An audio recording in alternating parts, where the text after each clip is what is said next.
নমস্কার, কেমন আছেন সবাই? আমাদের চ্যানেলের নতুন একটি ব্লগে আপনাদের অনেক অনেক স্বাগত।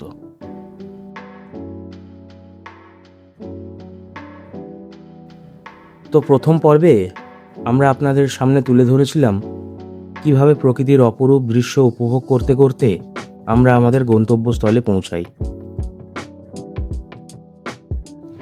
আশা করি আপনারা ইতিমধ্যেই জামাই ষষ্ঠীর প্রথম পর্ব দেখা শেষ করে ফেলেছেন।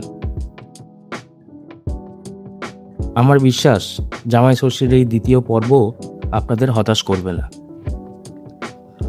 তো দেখুন, ষষ্ঠীর দিন সকালে সমস্ত কিছু জোগাড় করে আমার জন্য থালা সাজিয়ে একে একে মা এবং দিদা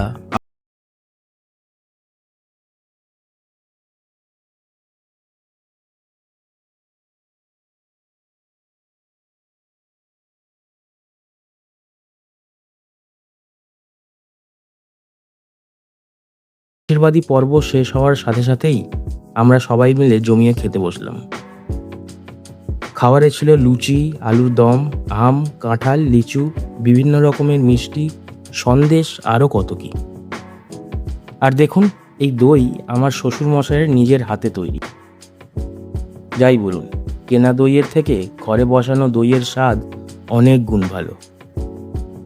দেখুন কি ঘন আর মোটা স্তর জমেছে এই দইয়ের উপরে, আর স্বাদ যে এত মজা আপনারা না খেলে বুঝতেই পারবেন না। তো যাই হোক, দেখতে দেখতে দুপুরের লাঞ্চ করতে বসে পড়লাম।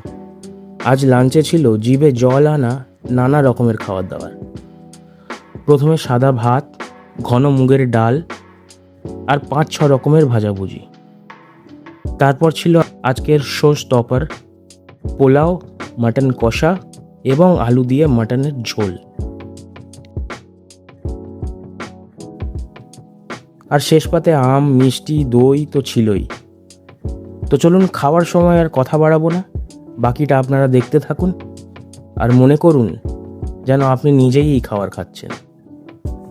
আমি নিশ্চিত এই খাবারের স্বাদ আপনি অবশ্যই উপভোগ করতে পারবেন।